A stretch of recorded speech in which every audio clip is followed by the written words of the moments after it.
পর্তুলাকাটি হ্যাঙ্গিংয়ে লাগানো। এখানে কালার অন্তত 4-5টা কালার রয়েছে। এই একটি কালার হবে, এই একটি কালার হবে, এখানে হোয়াইট কালার হবে এবং বিভিন্ন কালার। তার মাঝখানে দেখা যাচ্ছে বীজের যে সমস্ত গাছগুলি সেগুলি বীজ থেকে চারা বেরিয়ে ফুল ফুটে রয়েছে। তো এই সমস্ত গাছগুলি, তারপরে এটাও কিন্তু এক ধরনের পর্তুলাকা, এটারও ফুল হয়। এখন বিষয় হচ্ছে পর্তুলাকা যারা যারা করেছেন এবং ভীষণ প্রিয় একটি ফুল প্রত্যেকের, এটাকে মসরোজ বলা হয়, কেউ এটাকে টাইম ও ক্লক বলে, কেউ নয়টার ফুল বলে। তো বিভিন্ন জায়গায় বিভিন্ন নামে পরিচিত এই গাছ। যারা এই সমস্ত গাছগুলি লাগিয়েছেন, আগে যারা লাগিয়েছিলাম তখন আপনাদের ভিডিও দিয়েছিলাম, আর আজকের ডেটে এসে গাছে ফুল ফুটছে। তো এই সময় এসে বেশ কিছু পরিচর্যা থাকে। যেমন আমি যদি এই সময়ের ফুলগুলি, আমার কাছে যেমন ফুল আমি নিয়ে নিয়েছি, এই ফুলের ডালগুলিকে যদি আমি ফুল না নিয়ে আরও আগে যদি আমি ডালগুলিকে কেটে দিতাম এবং এখান থেকে যদি নতুন ডাল কেটে ফেলে দিয়ে বা সেই সমস্ত ডালগুলি অন্য জায়গায় বসিয়ে দিতাম, তাহলে এই গাছটি আরও সুন্দর হতে পারতো এবং এই যে ভেতরে থাকে যে নতুন নতুন ব্রাঞ্চগুলি সেগুলি কিন্তু বেরিয়ে আসতো। এখন যেহেতু ফুল ফুটছে, আপনারা যদি ভালো করে লক্ষ্য করেন, প্রত্যেকটা ডাল থেকে আবার নতুন নতুন ব্রাঞ্চ ছাড়তে শুরু করেছে। এই যে নতুন নতুন ব্রাঞ্চ ছাড়তে শুরু করেছে, এই যে ভেতরে ব্রাঞ্চগুলি দেখুন, এগুলি ছাড়তে শুরু করেছে। এখন এত পরিমাণ ডাল ছাড়তে শুরু করলে তো গাছে খাবারের অভাব দেখা দেবে। তার জন্য এটাই একটা সময়, এই সময় গাছে খাবার দিয়ে দিতে হবে। এর পরবর্তীতে আর ভেতরে আমি খাবার প্রয়োগ করতে পারবো না। আর তার জন্য এখন যে খাবারটি প্রয়োগ করতে হবে সেটা একটা জৈব মিক্স খাবার। আমরা নিজেরাই বানিয়ে নিই। যে কোনো মিক্স খাবার আমরা সহজে বানিয়ে নিতে পারি। প্রত্যেকটা সময় আমরা এগুলি বানিয়ে থাকি, আমরা দেখিয়ে থাকি। এবং পর্তুলাকা যে আলাদা তেমন কোনো রকম কোনো বিষয় নাই।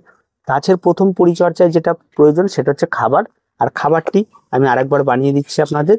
দেখুন, সবার প্রথমে আমরা এখানটায় ব্যবহার করব 1 চামচ ভার্মি কম্পোস্ট, 1 চামচ হাড় গুঁড়ো, 1 চামচ শিংকুচি, 1 চামচ নিমখোল। সুন্দর খাবার তৈরি। তাহলে আমরা এখানে ব্যবহার করলাম 4 চামচ। এই 4 চামচের এক একটা গাছে অর্ধেক, ঠিক আছে? যতটা পরিমাণ খাবার তৈরি হবে তার অর্ধেকটা এক একটা গাছে, মানে 2 চামচ করে এক একটা গাছে আমরা এগুলি প্রয়োগ করব। এবার এই গাছে আমরা 2 চামচ প্রয়োগ করব। তো এই যে প্রয়োগটা করবেন, প্রয়োগটা করার সময় দেখবেন কোন জায়গাগুলিতে ফাঁকা রয়েছে। এই যে এই জায়গাটিতে ফাঁকা রয়েছে, এখানে একটু দিয়ে দিবেন। এদিকে দেখবেন ফাঁকা রয়েছে, এই সাইডগুলো দুটো দিয়ে দেবেন। এই সাইড যে একটু ফাঁকা রয়েছে, এদিকে দুটো একটু, এইভাবে ফাঁকা করে নিয়ে এই সাইড একটু, এইভাবে দিয়ে 4 সাইড দিয়ে আপনাদের খাবারটা দিয়ে দিতে হবে। খাবারটা দিয়ে দেওয়ার পরে আমার আরেকটু খাবার রয়ে গেছে এখানে দেখছি,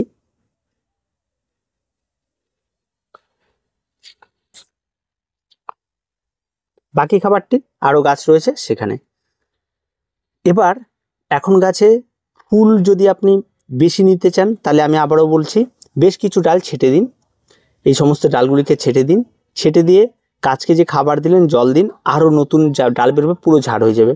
আপনি যদি মনে করেন যে না, এই ফুলগুলো আমার ফুটতে থাক, গাছ ঝাড় হতে থাকবে, তাহলে এইভাবেই করুন, তাতেও অসুবিধা নেই, ফুল হতেই থাকবে। ভেতরে প্রচুর আগাছা জন্মাবে। এই সময় এসে সবার আগে সেই সমস্ত আগাছাগুলিকে পরিষ্কার করে দেবেন, কারণ পরবর্তী যখন গাছ বেশি হয়ে যাবে, আগাছাও মাথা তুলে দাঁড়াবে, পরে আগাছার শিকড় পাবেন না খুঁজে, পরে গাছের শেপ নষ্ট হবে, ফুলের মাঝখানে আগাছা সমস্ত খাবার খেয়ে নেবে। তো আগাছাগুলি কিন্তু পরিষ্কার পরিচ্ছন্ন এই সময়টা অত্যন্ত প্রয়োজন। তার সঙ্গে সঙ্গে যদি পুরনো গাছ ছিল, যেমন আমার এখানটায় এই সমস্ত গাছগুলি বীজের গাছ, এগুলি এই টবের মধ্যে গতবারও পর্তুলাকা ছিল, বীজের কিছু পর্তুলাকা সেখান থেকে আবার হয়ে গেছে।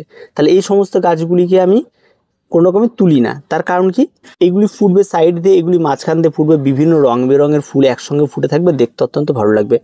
ফুল এখনও ফোটেনি, ফুলের সাইজ কিন্তু অনেক বড় বড় হবে এই সমস্ত গাছগুলিতে। তার কারণ, ফুলের সাইজ বড় হওয়ার একটাই কারণ, গাছের ডাল দেখুন কত মোটা মোটা। গাছের ডাল যত মোটা হবে ফুলের সাইজ তত ভালো হবে। আর ফুলের সংখ্যাটাও কিন্তু দিনের পর দিন বাড়তে থাকবে এই পরিচর্যায়। এবার গাছে রোগ পোকামাকড়ে আসি। হ্যাঁ, গাছে রোগ পোকামাকড় একটা সময় আসলে ধরবে, অতিরিক্ত জল জমে গেলে। তাই জল যাতে অতিরিক্ত না জমে সেই বিষয়টা দিয়ে খেয়াল রাখবেন। যারা নতুন করে বসাতে চান এই পর্তুলাকা, তাদেরকে বলে রাখি, মাটিতে বালির ভাগটা বেশি দিন, খাবারের পরিমাণ কম দিন, গাছ খুব ভালো হবে, হেলদি গাছ হবে, গাছে প্রচুর পরিমাণে ফুল পাবেন। গাছে যদি মাটিতে যদি খাবারের পরিমাণটা বাড়িয়ে দেন, তাহলে গাছ কিন্তু মোটামুটিভাবে খুব একটা ভালো হয় না এই সমস্ত পর্তুলাকাগুলি। তাই গাছকে ভালো রাখতে হলে আপনাদের যেটা করতে হবে সেটা হচ্ছে আপনাদের বালির পরিমাণটা বেশি। এবার মাটির মিশ্রণটা তাহলে কেমন করব, একদম আপনারা 50% বালি নিয়ে নিন, 30% আপনারা এখানটায় কম্পোস্ট নিন আর আপনারা 20% মাটি নিন, নর্মাল দোআঁশ মাটি, এই দিয়ে মাটির মিশ্রণ তৈরি করে বসান। জলের কোনো সমস্যা তৈরি হবে না, জলও অনায়াসেই পাস হয়ে যাবে, ওয়েল ড্রেনেজ মাটি হবে, দেখতে অনেক বেশি সুন্দর লাগবে। আর যাদের আশা করি প্রত্যেকের গাছ বসানো হয়ে গেছে, নতুন করে এখনও যদি কেউ বসাতে চান তবুও বসাতে পারেন, সেটা বীজের গাছ হোক যে কোনো গাছ হোক বসাতে পারবেন, তাতে কোনো রকম কোনো সমস্যা কিছু হবে না। আর যেটা বললাম, যে কোনো গাছ পিঞ্চিং অত্যন্ত গুরুত্বপূর্ণ, সেই পিঞ্চিংগুলি যদি আপনি করতে পারেন তাহলে আরও ভালো হয়। আর যেহেতু এই সমস্ত গাছে ফুল, এই যে দেখুন এই গাছটি বীজের গাছ, এর ফুল চলে এসছে, তার মানে এই যে ডালটি রয়েছে মাথায়, এই ডালটিকে আপনাকে ভেঙে দিতে হবে, এটাকে আর না রাখাই ভালো। এর মধ্যে কিন্তু বীজ রয়েছে গাছের, এটাকে যদি আপনি ভেতরে ফেলে রাখেন আবার নতুন প্রচুর পরিমাণে সেখান থেকে এবার এই যে ব্রাঞ্চগুলি বেরোলো, এই ব্রাঞ্চগুলি থেকে আবার নতুন ফুল হবে, এটা কিন্তু বীজের গাছ, এটা একটা বীজের গাছ, এই ফুলটি ফুটে গেলে এটাকে কেটে দিলেই নতুন ব্রাঞ্চ বেরোবে। এই যে একটা বীজের গাছ, এই যে ফুলটি ফুটে গেছে, তার মানে এটাকে আমি যদি এখান থেকে ভেঙে দিই তাহলে আবার নতুন ব্রাঞ্চ বেরিয়ে যাবে। তো এই যে কাজগুলি এগুলি আপনাদের করতে হবে, তাহলে দেখবেন প্রচুর পরিমাণে আপনার ঝাড় হবে, গাছে খাবার ঠিক থাকবে। জল প্রতিদিন অল্প অল্প করে জল দেবেন, তাতেই ভালো হবে। গাছকে কখনো ছায়া জায়গাতে রাখবেন না, ফুল সানলাইটের গাছ, একদম সারা দিন রোদ লাগে এমন জায়গাতে রাখবেন, গাছ অনেক বেশি ভালো থাকবে। আর গাছের রোগ পোকামাকড় তেমন কোনো কিছু নেই। আর মাঝে মধ্যে একটু রোগ পোকামাকড় বলতে পোকার আক্রমণ তো একদমই ঘটে না, আর মাঝে মাঝে একটু ফাঙ্গালের আক্রমণ ধরতে পারে, তখন বিষয়টা কি হয়, ফুলগুলি ফোটে না, ফুলগুলি ছোট হয়ে আসে, গাছ গ্রোথ দেয় না, এই সমস্যাটি তৈরি হয়। তখন আপনারা সাপ যদি থাকে, অ্যান্টিফাঙ্গাল সাপ যেটা পাওয়া যায়, এই কাপড় কাচার সাপ নয়, অ্যান্টিফাঙ্গালের নামই সাপ, SAAF এই স্পেলিংটা থাকে, সেটা আপনারা যদি বাজার চলিত পাওয়া যায় খুব কম দাম, সেটা আপনারা 1 লিটার জলে 2 গ্রাম গুলে এই সমস্ত গাছে স্প্রে করতে পারেন, ভালো ফল পাবেন। তার সঙ্গে সঙ্গে যদি ব্লাইটক্স থাকে ব্লাইটক্স স্প্রে করতে পারেন, বা বাজার চলতে যে কোনো অ্যান্টিফাঙ্গাল আপনি গাছের ডাল নিয়ে যাবেন, দেখাবেন যে এই সমস্যা হচ্ছে, আপনারা পেয়ে যাবেন, অ্যাভেলেবেল এখন বাজার চলতে প্রচুর। আর যেটাই কিনবেন সেটা 1 লিটার জলে কতটা মেশাতে হবে সেটা একটু শুনে নেবেন। মাটিতে জল কম দিন, মাটিতে খাবারটা ঠিকঠাক রাখুন। আর যদি লিকুইড খাবার কেউ ব্যবহার করতে চান, এখানে লিকুইড খাবার ব্যবহার করতে পারেন, তাতে কোনো রকম কোনো সমস্যার কিছু নেই। আর যদি আপনারা চান যে আরও ভালো কিছু করতে, তাহলে আপনারা অবশ্যই এখানে NPK 20-20-20, NPK 12-61 জন্য এগুলি গাছে স্প্রে করতে পারেন, তাতে গাছের রেজাল্ট আরও ভালো হবে। তার কিছু বলার নেই, এইটুকুই এই সময় এসে পরিচর্যা, ফুল বেশি পাওয়ার। আর এই ফুলগুলি এখনও ফোটেনি, তো আমি কিছু অপেক্ষা করব, যখন ফুলগুলি ফুটবে তখন একটা ক্যামেরা করার। আর এখন তো ভিডিও শেষই, তো যদি ফোটে তখন তো সেটা আপনারা প্রথমের দিকে ভিডিও যখন আমরা এডিট করব তখন আপনি পেয়ে যাবেন। তো আজকে পর্যন্তই, দেখা হচ্ছে পরবর্তী ভিডিওতে। প্রত্যেকে ভালো থাকবেন, প্রত্যেকে সুস্থ থাকবেন, আর চ্যানেলটিকে অবশ্যই সাবস্ক্রাইব করে রাখবেন।